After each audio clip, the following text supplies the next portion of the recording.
میں جس حوالے سے تھوڑی سی بات عرض کرنا چاہتا ہوں کہ اسلام کے حوالے سے یا رسالت کے حوالے سے ہمارے علم میں یا ہماری فکر میں وہ بنیاد بن نہیں رہی ہے جس کی ضرورت ہے۔ اب وہ بنیاد ہے کیا؟ زیر رسالت جو ہے، رسالت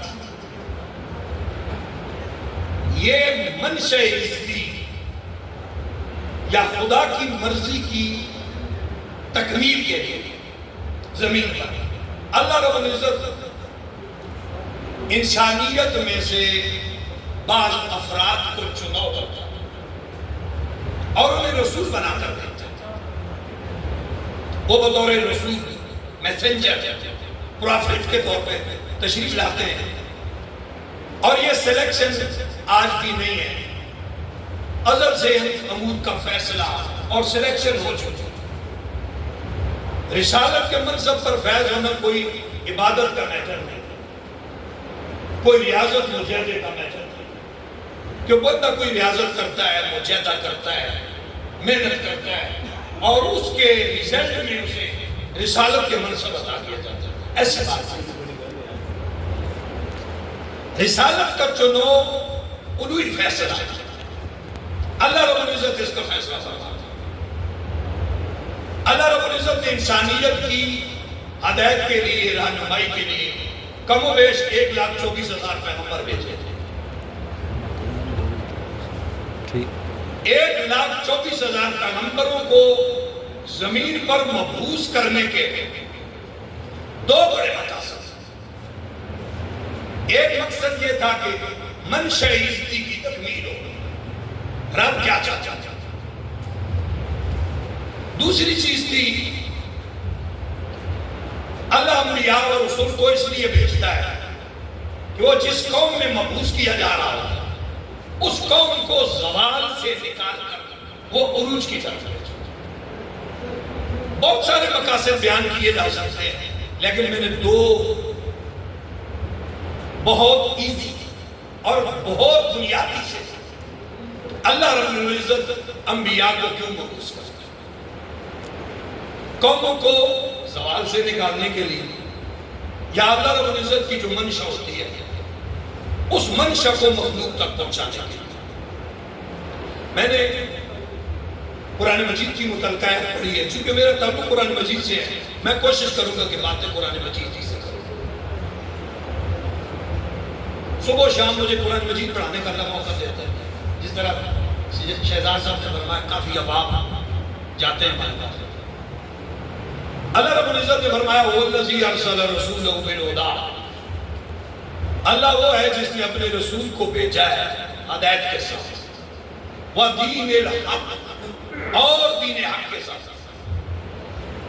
ہدایت کے ساتھ اور دین حق کے ساتھ، لِیُظْہِرَهُ عَلَى الدِّینِ کُلِّهِ، اور ہم نے اس رسول کو دین اور ہدایت دے کر اس لیے بھیجی ہے کہ وہ جس قوم میں بھیجا جا رہا ہے اس قوم کی جو مغلوب حالت ہے وہ اسے غلبے کی صورت میں تبدیل کر دے۔ لِیُظْہِرَهُ عَلَى الدِّینِ کُلِّهِ وَلَوْ كَرِهَ الْمُشْرِكُونَ، اگرچہ یہ بات مشرک لوگوں کو، کافرون کو ناپسندیدہ ہی نہیں۔ تو بیسک آئیڈیالوجی یا جو فلسفی ہے وہ یہ ہے کہ پیغمبروں کو دو مقاصد کے لیے بھیجا جاتا ہے۔ اب آدم علیہ السلام سے یہ سلسلہ شروع ہوا، عیسیٰ علیہ السلام تک اللہ کی منشا یا اللہ کی مرضی اس طرز پر تھی، ایک نبی تشریف لاتے، وہ چلے جاتے، وہ قوم زوال میں چلی جاتی، اللہ دوسرا نبی دے دیتا، پھر وہ اس قوم کو نکال کر زوال سے عروج کی طرف لے جاتا، پھر جب وہ قوم زوال میں چلی جاتی وہ نبی پردہ فرما جاتا، پھر وہ قوم جب زوال میں چلی جاتی اللہ رب العزت نیا نبی دیتا۔ یہ سلسلہ عیسیٰ علیہ السلام تک چلا ہے، لیکن جب باری آتی ہے آقائے دو عالم صلی اللہ علیہ وسلم یہاں سے نبوت میں رسالت میں بہت بڑا ڈر رہا ہے، اور ہم سمجھتے ہیں کہ ہم اس ٹرن کو سمجھتے ہیں، یہ جو ٹرننگ پوائنٹ آیا ہے اور یہ جو ختم نبوت کا ٹائٹل ایک ذات کو الاٹ کیا گیا ہے، اور اس ذات کو دو کنڈیشنز کے ساتھ نبوت کا ٹائٹل قیامت تک کے لیے عطا کیا گیا ہے۔ ایک یہ کہ وہ ایک مخصوص ٹائم کے لیے فزیکل مصروف تھے، فزیکلی ان کی ایگزسٹنس اور پریزنس انسانیت کے اندر ایک ان کا فیز ٹائم ہوا، ایک دوسرا فیز جو اور نبیوں کو نہیں ملا، جو صرف ہمارے رسول کو ملا ہے، وہ دوسرا فیز یہ ہے کہ ختم نبوت کے بعد آپ فزیکلی ایگزسٹ تو نہیں کرتے، لیکن اللہ رب العزت نے ایک اسپرچول نظام، سسٹم، ایک روحانی نظام دے کر آپ کو گنبد خضرا کے اندر مقیم فرما دیا، لیکن آپ کی نبوت کو قیامت تک جاری رکھا۔ یہ دوسرا۔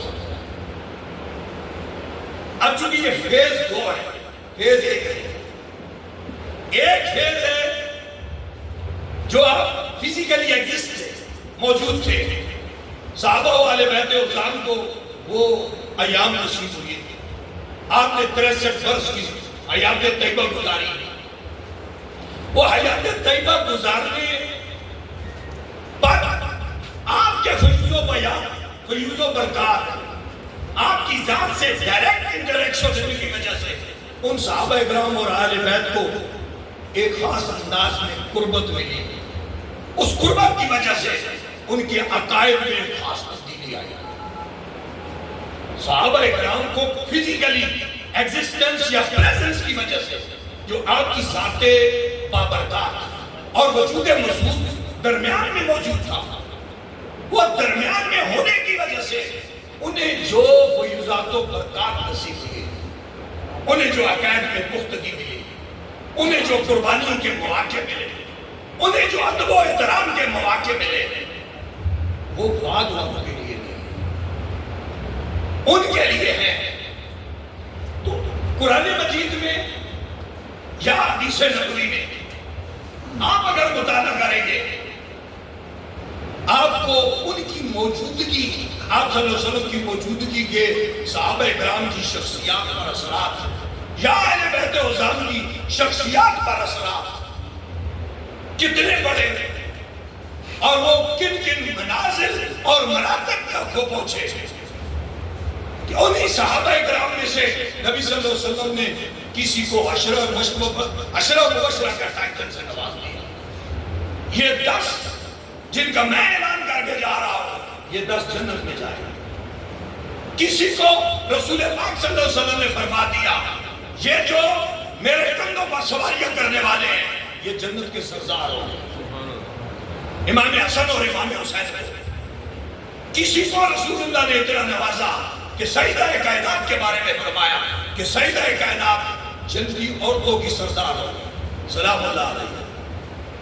تو یہ جو فزیکلی آقائے دو عالم صلی اللہ علیہ وسلم کا وجود مسعود کا موجود ہونا، ان کو جو کچھ نصیب کر گیا، وہ چیزیں ہمارے لیے، لیکن یہاں سوال یہ ہے کہ اللہ رب العزت نے جب ختم نبوت کا فیصلہ فرمایا، آقائے دو عالم صلی اللہ علیہ وسلم کو آخری نبی بنایا، تو اس چیز کا وہ جو صحابہ اکرام کو نصیب ہوئی فزیکل موجودگی کی وجہ سے، آپ کے موجود وجود مسعود کے درمیان میں موجود ہونے کی وجہ سے، وہ ان چیزوں کی تکمیل ہمارے اندر کیسے ہوگی؟ ہم ان چیزوں کو کیسے اپنے عقائد میں پختگی ہم کیسے لائیں؟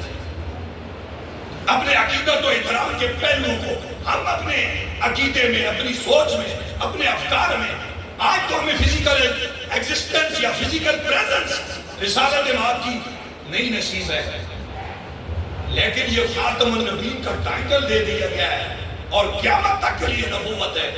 پھر ہمارے اندر وہ خوبیاں جو اللہ نے صحابہ اکرام کو عطا فرمائی، آل بیت اعظام کو عطا فرمائی، ہمارے اندر کیسے آئے؟ ظاہر ہے اس کا انتظام کرنے کا یا اس کا اہتمام کرنے کی ذمہ داری اللہ کی. اس کا اہتمام کرنے کی ذمہ داری اللہ رب العزت کے ذمہ، جس نے ختم نبوت کا ٹائٹل عطا فرمایا ہے، جس نے آدم سے لے کر عیسیٰ علیہ السلام تک آنے والے پیغمبروں کو صرف نبوت اور رسالت دیتے رہے لیکن ختم نبوت کا ٹائٹل نہیں دیا. جب آقائے دو عالم صلی اللہ علیہ وسلم کو ختم نبوت کا ٹائٹل دیا اور قیامت تک کے دیا، اور پیچھے آنے والی پھر امت انسانیت یا لوگ جو نبی صلی اللہ علیہ وسلم پر ایمان لائیں گے، ان کے عقائد میں پختگی کیسے آئے گی، ان کے سینوں میں، ان کی سوچوں میں عقیدت و احترام کا ماحول کیسے پیدا ہوگا، اس کا اہتمام اللہ رب العزت نے قرآن مجید کے ذریعے سے سمجھا. عموماً چونکہ ہمارا کلچر قرآن کا کلچر ہے، ہم شورا کو زمین والے لوگ ہیں، صوفیاء کی زمین کے لوگ ہیں، ہم صحبت اختیار کرنے والے لوگ ہیں، مطالعہ کی طرف آنے والے لوگ ہیں. ہم صوفیاء کے شاعری کو پڑھتے ہیں یا علاقائی شعراء کو پڑھتے ہیں، ان کا کنکلوڈیڈ کلام سنتے ہیں سر کی آواز میں، دھن کی آواز میں، اور ہمیں ایک آئیڈیا جاتا ہے رسول پاک کی یہ شان ہے، آپ کی یہ عظمت ہے، آپ کا یہ مقام ہے، یہ بجا ہے، یہ سورس ہے. صوفیاء کی صحبتیں اور مقامی یا بین الاقوامی انٹرنیشنل لیول کے شعراء، علامہ اقبال جیسے لوگ، امام بصیری جیسے لوگ، حضور پیر صاحب گولڈا شریف جیسے لوگ، جن کا کلام سن کر ہم خاور صاحب کا محظوظ ہو رہے تھے. یہ اختیار سورس ہے، لیکن یاد رکھے جو وقت آگے جا رہا ہے، معاشرہ جس جگہ پر چڑھ چکا ہے، مصالح کی جنگ ہے. اس مصالح کی جنگ میں ایک چیز جنم لے رہی ہے، بغض اور حسد. یہ زیادہ جنریٹ ہوتا جا رہا ہے. ایک دوسرے کی مخالفت پر مخالفت کرنی ہے. خیر وہ مخالفت کا مقام ہے یا نہیں ہے، کرنی چاہیے یا نہیں کرنی چاہیے، ہم نے ایکسپٹ ہی نہیں کرنا. کیوں ہمارے مسلک پر نہیں ہے، کیوں ہمارے مسلک پر نہیں ہے. خیر اس کی ٹھیک بات بھی ہے، ہم ٹھیک بات کو غلط کہنے والے رویے پر ہیں. جب ہم اس پوزیشن میں ہیں تو پھر ہماری یہ رائے ہے کہ ہمیں شعراء کا بھی سہارا دینا چاہیے، لیکن ان سے بڑھ کر قرآن اور حدیث کا سہارا دینا چاہیے. وہ جو چیزیں کہہ رہے ہیں، آپ نبی صلی اللہ علیہ وسلم کا میلاد منا رہے ہیں، تو میلاد عقیدے کے ساتھ منا رہے ہیں، عقیدہ ہے تو تبھی منا رہے ہیں. تو کیا آپ کے اس عقیدے میں کوئی قرآن کی بیس ہے، احادیث نبوی کی بیس ہے؟ یہ چیز اگر پرووائڈ ہو جائے اور امت مسلمان قرآن پڑھنے کی عادی ہو جائے، احادیث نبوی سے استنباط کرنے کی عادی ہو جائے، اور اسے سکون ملے کہ میرے عقیدے کو قرآن سپورٹ کرتا ہے، میرے عقیدے کو حدیث نبوی سپورٹ کرتی ہے، قرآن اور حدیث کے سپورٹ کرنے پر وہ خوش ہوا کرے، اس کو ایمانی تقویت ملے، عقیدے میں پختگی ملے، اسے عقیدت کا ماحول ملے. یاد رکھیں صحابہ اکرام میں جو پہلے بات ہے وہ طاہر صاحب کی تشریف لائے ہیں، لیٹ آگے کہتے گئے تو اچھا میرے خیال میں کلا کا پروفیسر ہے، کچھ لیٹ آئے اور پیچھے گئے. تو میں بات عرض کر رہا تھا کہ صحابہ اکرام کو جو فزیکل ایگزسٹنس ملی ہے اس نے عقیدت تو دی ہے. آپ حدیث نبوی کا مطالعہ کریں، یہ جو نبی صلی اللہ علیہ وسلم کہ صحابہ اکرام اطاعت و اتباع میں کمال کرتے ہیں، عقیدت و احترام میں کمال کرتے ہیں، جذبہ جہاد اور قربانی میں کمال کرتے ہیں. میں 3 چیزیں بیان کرتا ہوں. عقیدت و احترام میں صحابہ اکرام کمال کرتے ہیں. صحابہ اکرام سے مراد آل بیت اعظام سمیت صحابہ و آل بیت ہماری یہ بھی بدقسمتی ہوگی، ایک کا نام نہ لیا جائے تو فوراً معاشرہ اتنا تقسیم ہے وہ سمجھتا ہے کہ شاید میرے خیال میں مقرر دوسری جائے. یہ بھی بدبختی ہے ہمارے سسٹم کی اور ہمارے نظام میں جس میں ہم سانس لے رہے ہیں. اس حد تک ہمارا معاشرہ تقسیم ہو گیا. تو صحابہ اکرام کو یہ جو 3 چیزیں ملی ہیں کہ اتنی انتہا درجے کی عقیدت جو ان کو ملی ہمیں کیسے. اب کیا عقیدت کی میں 1-2 چیزیں حدیث سے بیان کرنا چاہتا ہوں. مسلم شریف کی حدیث پاک ہے نبی صلی اللہ علیہ وسلم بال مبارک تشریفات تھے. حجام آپ کے بال تراشا. صحابہ اکرام اپنی جھولیاں لے کر نبی صلی اللہ علیہ وسلم کے بالوں کو نیچے لے گئے. یہ اس درجے اس حد درجے کی عقیدت کس چیز نے دی ہے؟ وہ کون سی چیز تھی رسالت محمدی کے اندر جو صحابہ اکرام اور صحابہ والے بیت کو اس بات تک لے آئی کہ وہ رسول پاک صلی اللہ علیہ وسلم کے بال مبارک کو منہ مبارک کو نیچے نہ گرنے دیں؟ آپ خود ہی اندازہ لگا لیں جس دین میں اس لیول کی عقیدت ہو وہ عقیدت آج ہم اپنے سینوں میں کیسے لگا رہے ہیں؟ وہ تو آپ کہہ سکتے ہیں بھائی فزیکل موجود تھے سرکار مدینہ، یہ پاسبل ہو گیا ہے. آج کیسے پاسبل ہوگا؟ بھائی ایمان اتنا ان کے لیے بھی ضروری تھا، ایمان اتنا آج ہمارے لیے بھی. ایمان تو کامن ہے. اسی لیول کے ایمان سے یا اسی ایمان کے لیول سے جڑتی ہوئی کسی نسبت کے ساتھ ہی ایمان ملے گا. نبی صلی اللہ علیہ وسلم کے صحابہ اکرام آپ دیکھیں پوری دنیا میں نبی صلی اللہ علیہ وسلم کے منہ مبارک پڑے ہوئے اور سونے کے باکسز میں پڑے ہوئے، شیشے کے باکسز ہیں، سونے کے کور لگے ہوئے اور ان کے اندر منہ مبارک رکھے ہوئے. بالآخر یہ اس حد درجے کی عقیدت آگے کیسے منتقل ہوئی کہ آج بھی منہ مبارک موجود ہے؟ لا محالہ بندہ یہ کہتا ہے کہ عقیدت و محبت انتہا درجے کی آگے بیت و صحابہ اکرام کے بارے جنہوں نے ان کو سنبھال کر رکھا. بخاری شریف کی حدیث بات ہے، یہ مسلم شریف سے میں نے بتایا. امام بخاری فرماتے ہیں نبی صلی اللہ علیہ وسلم جب وضو فرمایا کرتے تھے، وضو فرمایا کرتے تھے، آپ جب وضو فرماتے تو وہ صحابہ اکرام آپ کے وضو کے پانی کو نیچے لے اور اس وضو کے پانی کو ہاتھوں پہ مل کے اپنے چہرے پہ دھونا شروع کر دیتے. اب دیکھیں اس درجے کی عقیدت و احترام ایک مسلمان سے ریکوائرڈ ہے کہ وہ اپنے رسول کے ساتھ اور بالخصوص آخری رسول کے ساتھ اس درجے کی وہ محبت کرے، پیار کرے. اب یہ اگلا جو مین سوال میں نے جنریٹ کیا وہ سوال یہ تھا کہ یہ ہمارے اندر ہوگا کیسے؟ یہ کیسے ہو سکتا کہ میں اور آپ خاتم النبیین کا نعرہ لگانے والے، لا الہ الا اللہ محمد الرسول اللہ پڑھنے والے، اذانوں میں آپ کی ترانے گانے والے، نمازوں میں آپ پر درود پڑھنے والے، عام لوگوں کے اندر حقیقی معنوں میں عشق رسول کیسے آئے گا؟ اس کا مین سورس کیا ہے؟ میں نے کہا اس کا مین سورس قرآن مجید. آپ قرآن مجید سے جڑیں. قرآن مجید آپ کو سٹیپ ٹو سٹیپ اٹھا کر اس مقام پر لے آئے گا کہ وہ جو عقیدت ایک اہل ایمان کے لیے ریکوائرڈ ہے وہ خود سینے میں آنا شروع ہو جائے گا.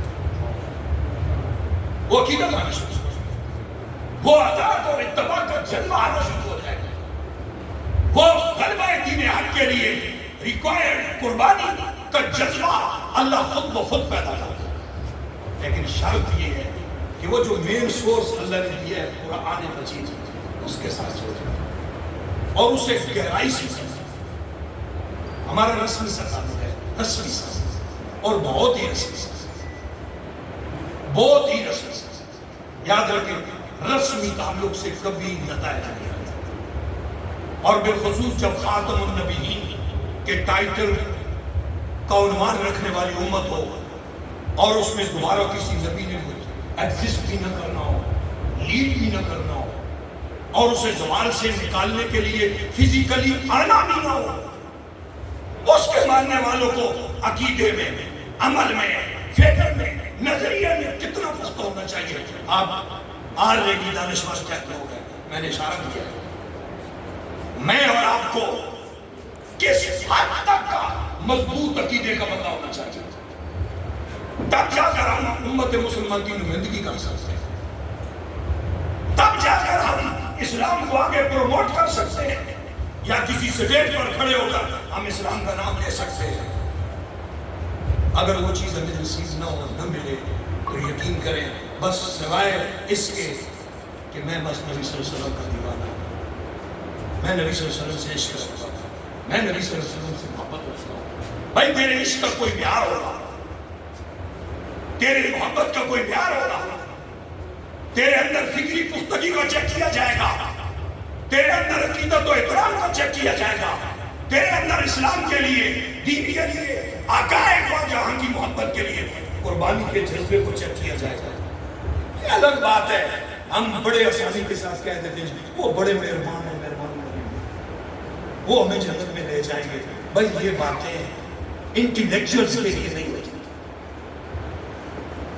یہ باتیں اس طرح کر دینا اور کسی کو دلاسا دے دینا اور دلاسا دے کر یہ کہہ دینا کہ ہمارے رسول صلی اللہ علیہ وسلم بڑے مہربان ہیں، وہ شفاعت فرمائیں گے اور شفاعت فرمائیں گے اور ہم جنت میں چلے جائیں گے، بجائے یہ باتیں ڈسکشن میں تو خوبصورت لگتی ہیں، لیکن اسی یہ باتیں کرنے والے سے پوچھا جائے بتا جس رسول کے ساتھ عشق کرتا ہے تیرا اس کے ساتھ عقیدت کا لیول کیا ہے، تیرا اس کے ساتھ اطاعت کا لیول کیا ہے، تیرا اس کے دین کے لیے جذبہ قربانی کا لیول کیا ہے، اس کے بارے میں بتا.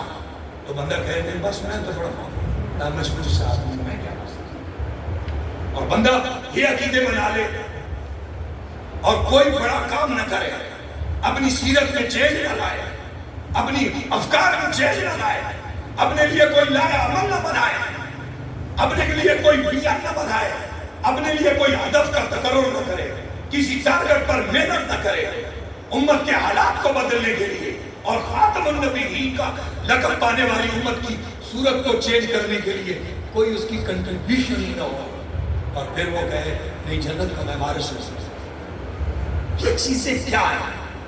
اللہ رب العزت نے قرآن مجید میں بڑی پیاری بات فرمائی ہے ہماری اصلاح کرتے ہوئے.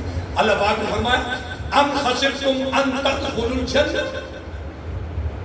ام حسبتم ان تدخلوا الجنۃ، کیا تم یہ گمان کرتے ہو تم ویسے ہی جنت میں چلے جاؤ گے؟ وَلَمَّا يَأْتِكُمْ مَثَلُ الَّذِينَ خَلَوْا مِن قَبْلِكُمْ مَسَّتْهُمُ الْبَأْسَاءُ وَالضَّرَّاءُ وَزُلْزِلُوا حَتَّىٰ يَقُولَ الرَّسُولُ وَالَّذِينَ مَعَهُ مَتَىٰ نَصْرُ اللَّهِ. اللہ کے رسول نے قرآن میں اللہ پاک نے فرمایا میرے معبود ان لوگوں کو بتا دے تم ویسے ہی خیال کرتے ہو کہ جنت میں چلے جاؤ گے، ابھی تک تو تمہارے اوپر وہ آزمائش نہیں آئی جو سابقہ پر آئی انہیں ہلا کے رکھ دیا. وَزُلْزِلُوا حَتَّىٰ يَقُولَ الرَّسُولُ وَالَّذِينَ مَعَهُ مَتَىٰ نَصْرُ اللَّهِ، یہاں تک کہ اس وقت کا رسول، اس زمانے کا رسول اور اس کے ماننے والے کہنے لگے کب اللہ کی مدد آئے گی. یعنی وہ پلیٹ فارم پر جدوجہد کرنے میں اتنے مضبوط لوگ ہوں گے، وہ توانائیاں لگانے والے لوگ ہوں گے، وہ ویژن رکھنے والے لوگ ہوں گے، وہ فتح جنگ کے جوانوں میں سے اور فتح جنگ کے بار میں سے ایسے غیرت مند اٹھیں گے جو ویژنری اتنے واضح اور کلیئر ہوں گے کہ وہ حق کے غلبے کے لیے آقا حسین کی طرح ڈٹ جائیں گے. اور پھر سیرت گواہی دے گی کہ اب محمد مصطفیٰ صلی اللہ علیہ وسلم کی سیرت کی جھلک یا آپ کے ساتھ اس کا کوئی آثار نظر آئے. اس لیے دوستان محترم وہ جذبہ پیدا کرنے کے لیے ضروری ہے کہ آپ قرآن پڑھیں. میں دو آیتیں حوالے سے دیتا ہوں، میں شروع سے بات کرتا ہوں. ہمارے رسول صلی اللہ علیہ وسلم کو اللہ نے اپنی معبودیت میں اکیلا کیا، یکتا کیا، نویکلا کیا.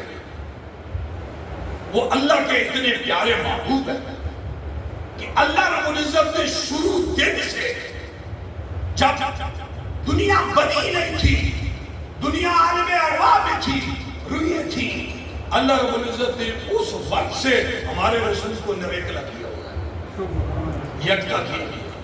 محبوبیت میں یکتائی ہے، آپ گئے اس یکتائی کا ثبوت قرآن میں مل رہا ہے کہ اللہ رب العزت نے اس وقت سے جب دنیا وجود ہی میں نہیں آئی، صرف ہوئی ہے عالم ارواح کے زمانے میں اللہ رب العزت نے ہمارے رسول کو یکتا بنایا ہے. اللہ رب العزت نے تیسرا پارہ ہے، ختم ہو رہا ہے، 16واں رکوع ہے. اللہ رب العزت 17واں شروع ہو رہا ہے. اللہ رب العزت نے فرمایا وَإِذَا أَخَذَ اللَّهُ مِيثَاقَ النَّبِيِّينَ لَمَا آتَيْتُكُم مِّن كِتَابٍ وَحِكْمَةٍ ثُمَّ جَاءَكُم مِّن رَّسُولٍ. اے ارواح انبیاء سنو، سارے نبیوں کی رویے ہو، لیکن میں تمہیں نبوت عطا کرنا چاہتا ہوں، لیکن میری شرط یہ ہے کہ میں تمہیں نبوت تب دوں گا کہ اگر تم میرے آخری رسول کی نبوت کی پر ایمان بھی لاؤ گے اور ان کی مدد بھی کرو گے. ثم جاءكم رسول مصدق لما معكم لتؤمنن به ولتنصرنه. وعدہ کرو میرے ساتھ ساری روحوں کو کہا، وعدہ کرو کہ ایک رسول آخر میں آنے والا ہے، آخر میں آنے والا ہے. اس رسول کی رسالت کا اقرار بھی کرو گے، ایمان بھی لاؤ گے اور اس کی مدد بھی کرو گے، تب میں تمہیں نبوت کا تاج دیتا ہوں. یعنی یہ جو نبوت کو اور رسالت محمدی کو اکیلا کیا گیا ہے، یکلا کیا گیا ہے، نریکلا کیا گیا ہے اور لاڈرا اور پیارا کر کے پیش کیا گیا ہے، یہ ہم نے نہیں، یہ اللہ رب العزت نے خود کیا ہے اور اس وقت کیا ہے. اور کنڈیشنز بھی 2 لگائی ہے. فرمایا نمبر 1 کیا ہے؟ لَتُؤْمِنُنَّ بِهِ، تم نے ایمان لانا ہے. اور کیا کرنا ہے؟ وَلَتَنْصُرُنَّهُ، اس کی مدد کرنی ہے. 2 کام تب تمہیں ایمان دوں گا. آگے چلیے عالم ارواح کی بات کرتا ہے قرآن، اور قرآن نبی صلی اللہ علیہ وسلم کو ممتاز کرتا ہے، نمایاں کرتا ہے، سارے نبیوں پر اعلیٰ ورفع کرتا ہے. اور تِلْكَ الرُّسُلُ فَضَّلْنَا بَعْضَهُمْ عَلَىٰ بَعْضٍ کا جو اعلان اللہ نے فرمایا ہے اس فضیلت کا اعلان کرتا ہے اللہ. پھر جو نبی آئے، ابراہیم علیہ السلام آئے تو وہ بھی یہی دعا کرتے رہے، ربنا وابعث فیہم رسولا. اے اللہ، وہ جو عالم ارواح میں جس نبی کی بات کی تھی وہ تیرا اعلان ہمارے کانوں میں گونج رہا ہے، میں دعا کرتا ہوں نا اس نبی کو میری نسل سے پیدا کر. یہ دوسری آیت بتا رہا ہے، اللہ نویکلا فرما رہا ہے، یکتا کر رہا ہے اپنے پیارے حبیب کو. اور پھر فرما رہا ہے، ابراہیم علیہ السلام دعا کر رہے ہیں، پھر عیسیٰ علیہ السلام کا زمانہ آ گیا ہمارے رسول سے پہلے. وَإِذْ قَالَ عِيسَىٰ ابْنُ مَرْيَمَ يَا بَنِي إِسْرَائِيلَ إِنِّي رَسُولُ اللَّهِ إِلَيْكُمْ مُصَدِّقًا لِمَا مَعَكُمْ مِنَ التَّوْرَاةِ وَمُبَشِّرًا بِرَسُولٍ يَأْتِي مِن بَعْدِي اسْمُهُ أَحْمَدُ. اے میرے بنی اسرائیل والے لوگوں، میں تمہیں ایک رسول کی خبر دیتا ہوں جو میرے بعد آنے والا ہے. آسمان پر اس کا نام احمد ہوگا، زمین پر اس کا نام محمد ہوگا. تو یہ یکتائی اللہ نبیوں سے اعلان کروا رہا ہے. یہ کوئی ہمارا رول نہیں ہے، یہ قرآن ہے. قرآن کو پڑھنے سے یہ فکر کلیئر ہوتی ہے کہ اللہ رب العزت نے نبی کریم صلی اللہ علیہ وسلم کو ممتاز بنایا ہے، یکتا بنایا ہے. اینڈ کرتا ہوں، آخری طرف آتا ہوں. یہ تو دنیا کی بات ہے. آپ دنیا میں تشریف لے آئے. دنیا میں جب تشریف لے آئے اللہ رب العزت دنیا میں لوگوں کے سینوں میں نبی صلی اللہ علیہ وسلم کی عقیدت کرنے کے لیے قرآن نازل کرتا رہا. جا قرآن آتا رہا، لوگوں کو گائیڈ دیتا رہا، رہنمائی کرتا رہا. اللہ رب العزت نے ایک مقام پر فرمایا، دوسرا سپارہ پہلا صفحہ ہے، اللہ رب العزت کے پیارے رسول نے اللہ رب العزت کی طرف نظر اٹھائی. جب نظر اٹھائی اور فرمایا میرے مولا میرے دل میں خواہش ہے کہ کعبہ جو ہے وہ خانہ کعبہ بن جائے اور ہم بیت المقدس سے منہ ادھر کر لیں. اللہ رب العزت نے یہ خیال پیدا ہوا، نبی صلی اللہ علیہ وسلم نے چہرہ اقدس اوپر کیا. اللہ رب العزت نے قرآن نازل فرمایا. میں اس قرآن کے مقام کو پڑھ کر آپ کو توجہ چاہتا ہوں، ذرا انداز کلام دیکھیں اور محبوب کا اپنے محبوب کے ساتھ باتیں کرنے کا انداز. اللہ پاک نے فرمایا قَدْ نَرَىٰ تَقَلُّبَ وَجْهِكَ فِي السَّمَاءِ. اے میرے پیارے حبیب، قَدْ نَرَىٰ تَقَلُّبَ وَجْهِكَ، تیرے چہرے اقدس کا بار بار اوپر اٹھنا، تو نیچے سے چہرہ اوپر اٹھا رہا ہے، میں خدا اوپر سے نیچے دیکھ رہا ہوں۔ تقلب وجهك في السماء فلنولينك قبلة ترضاها۔ اے میرے محبوب، ہم جس طرف تو چاہتا ہے ہم تیرے، جس طرف تیری رضا ہے، جس کعبے کو تو پسند کرتا ہے، فلنولينك قبلة ترضاها، ہم تجھے اس طرف موڑ دیں گے جس پر تو راضی ہے، اسی کو ہم قبلہ بنا دیں۔ یہ قرآن ہے، یہ قرآن دے رہا ہے اہل ایمان والوں کو۔ اے اہل ایمان، جس ذات کا اللہ اتنی قدر کرتا ہے کہ وہ چہرے اوپر کرے تو اوپر سے نیچے دیکھے، اور نیچے دیکھ کر یہ کہے کہ میرے محبوب تیرا جی ہی چاہتا ہے کدھر کریے؟ وہ فرمائے قبلہ کی طرف کرے، فرمایا تو قبلہ کی طرف کر لے، آپ اس کو قبلہ۔ یہ قرآن ہے، یہ فارمیٹ، اس میں نماز کا ہوگا، اس میں روزے کا ہوگا، وہ چیزیں قرآن میں الگ سے لگا ہے۔ میں یہ کہنا یہ چاہتا ہوں کہ یہ کیا ہے، یہ ہے کہ تاکہ قیامت تک کے آنے والے مومنوں کے سینوں میں محبت رسول بھر، عشق رسول بھر جائے، عظمت مصطفیٰ بھر جائے ان کے سینوں میں۔ پھر آگے چلے، اللہ رب العزت نے اعلان فرمایا، سورۃ دخا اکثر پڑھتے ہیں، اللہ رب العزت نے فرمایا میرے محبوب تیری زندگی بیتتی جا رہی ہے، ذرا اپنے امتیوں کو یہ اعلان کر کے سنا دیں، میں خدا کہہ رہا ہوں، میں خدا قرآن میں کہہ رہا ہوں، اے میرے مولا تو کیا کہہ رہا ہے؟ فرمایا اللہ پاک نے میں یہ کہہ رہا ہوں وَلَلْآخِرَةُ خَيْرٌ لَكَ مِنَ الْأُولَىٰ، میں یہ کہہ رہا ہوں۔ مولا اس کا کیا معنی ہے؟ تو کیا کہنا چاہتا ہے اپنے حبیب کے بارے میں؟ اور یہ کہہ کر ہمیں میسج کیا دینا چاہتا ہے؟ فرمایا میں یہ کہہ کر میسج یہ دینا چاہتا ہوں کہ میرے محبوب تیرے آنے والی ہر گھڑی پچھلی گھڑی سے شان کے ساتھ آ رہے ہیں۔ ارے دیکھ تو صحیح، تجھے مکہ سے مجبور کر کے شعب ابی طالب میں بند کیا گیا، تجھے مکہ سے مجبور کر کے مدینہ ہجرت کروایا گیا۔ ارے میرے محبوب دیکھ تو صحیح، ہم نے 8 سال میں مکہ فتح کر کے تجھے فاتح کے طور پر داخل کر وَلَلْآخِرَةُ خَيْرٌ لَكَ مِنَ الْأُولَىٰ۔ آپ جانفرلے ہو گئے، پڑھے لکھے لوگ، میں چاہتا ہوں یہ قرآن سمجھ آیا، یہ قرآن کیوں اوپر سے گزرتا ہے؟ کیا یہ ماں کی بکوں سے زیادہ ڈیفیکلٹ ہے؟ وہ بڑے بڑے انگریز کے قوانین کے بنائے کی لا بکس جن سے لائبریریاں بڑی بڑی ہیں، میں آپ کی لائبریریوں میں جب جاتا ہوں یا آپ کی بیگ پر جو بڑی کتابیں لگی ہوتی ہیں، میں نہیں سمجھتا یہ قرآن سے مشکل ہے، یہ قرآن سے زیادہ ہے۔ اور مزہ تب ہے جب ہمارے بھائی، ہماری بہنیں، بیٹیاں، میں باجیوں سے یہ کہنا چاہتا ہوں،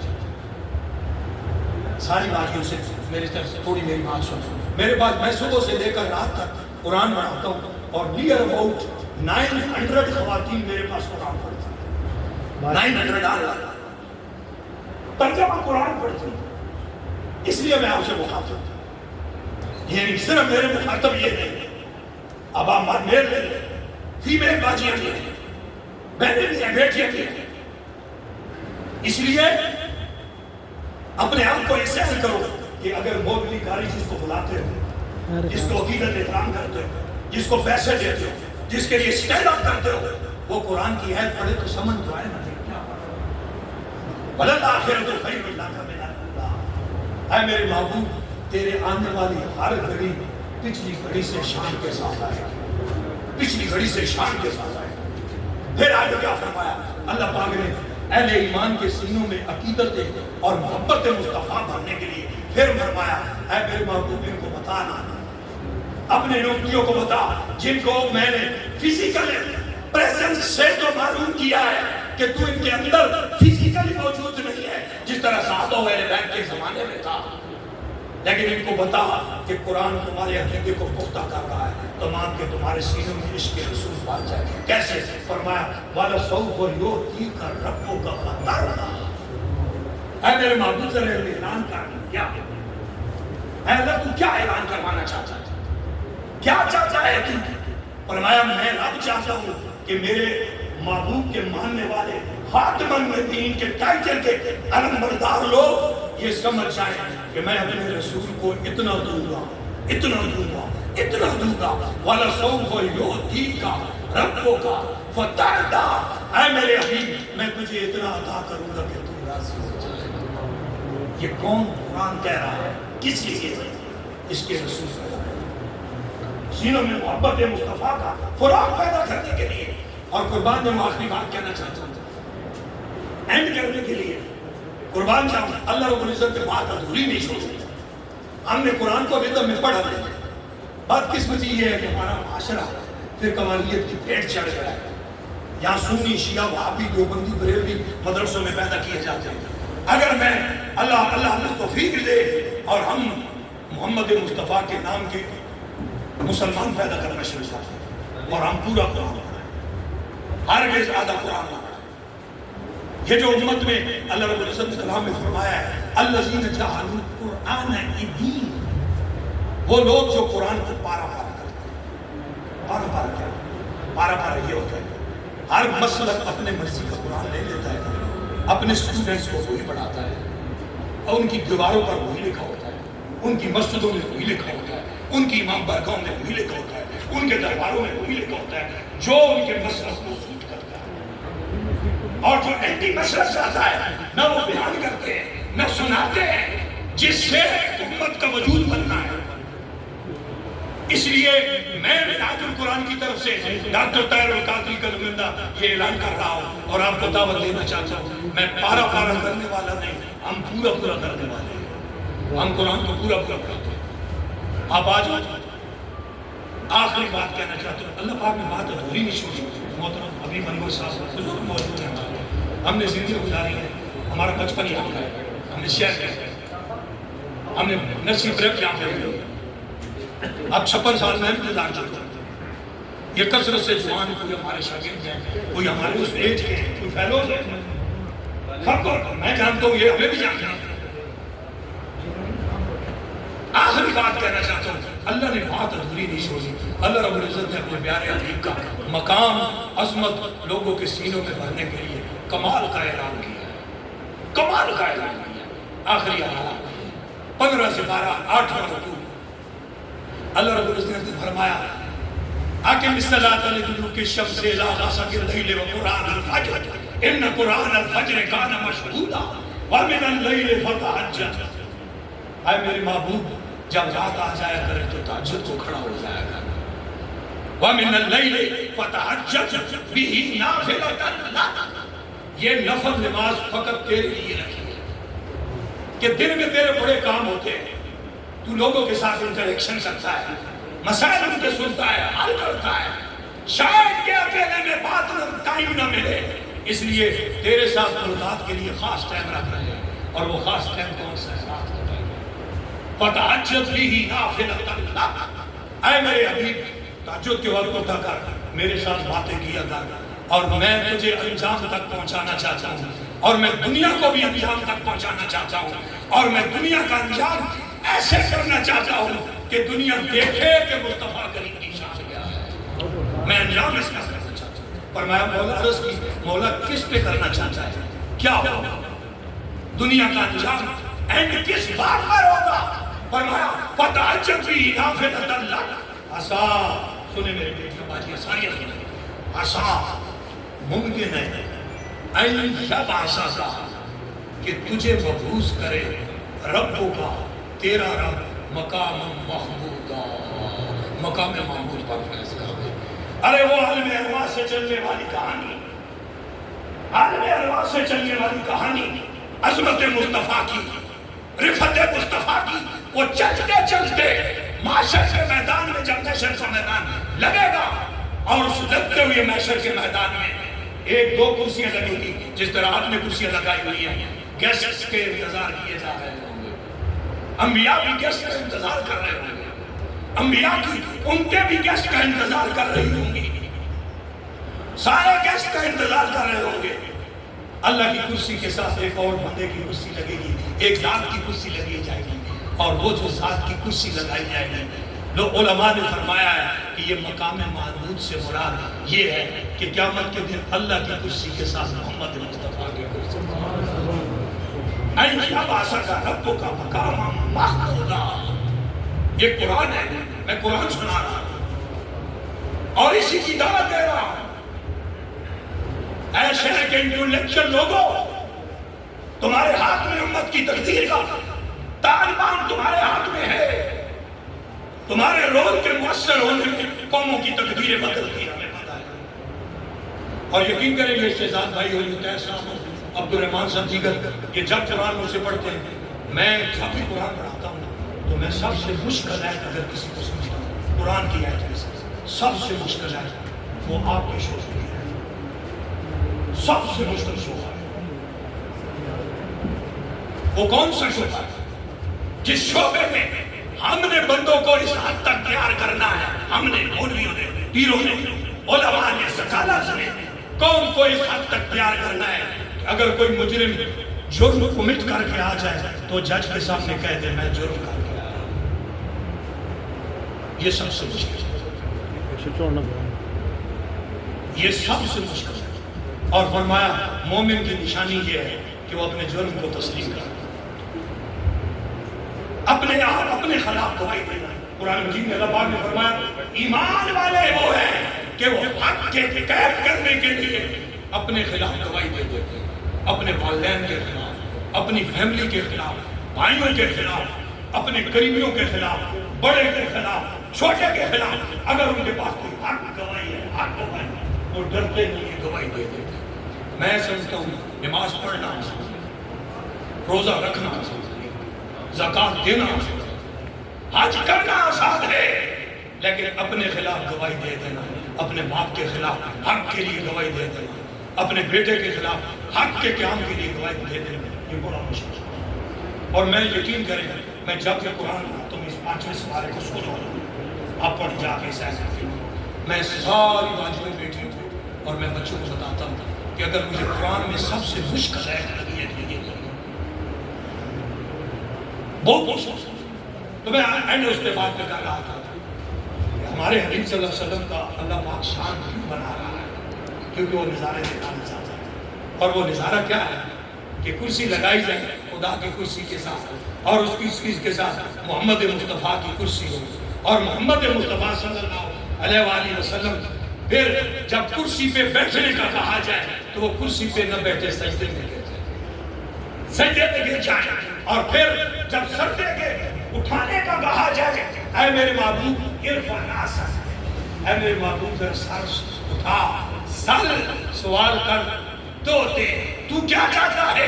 جو تو چاہتا ہے ہم تجھے عطا کریں گے۔ وَلَسَوْفَ يُعْطِيكَ رَبُّكَ فَتَرْضَىٰ، اللہ تجھے اتنا عطا کرے گا کہ تو راضی ہو جائے۔ آپ خود ہی دیکھ لیں، یہ قرآن ہے، قرآن نے یہاں تک کام کر دیا ہے، لیکن ہمیں اس کی نزدیک آنا پڑے گا۔ امت مسلمہ کے موجودہ جملہ مسائل کا حل قرآن کے ساتھ بڑا گہرا تعلق بحال کرنے میں، لیکن ایک ضرورت اس عمل کی ہے۔ میں آپ ساروں کو دعوت دیتا ہوں، آپ اپنے بچوں کو میرے پاس داخل کریں۔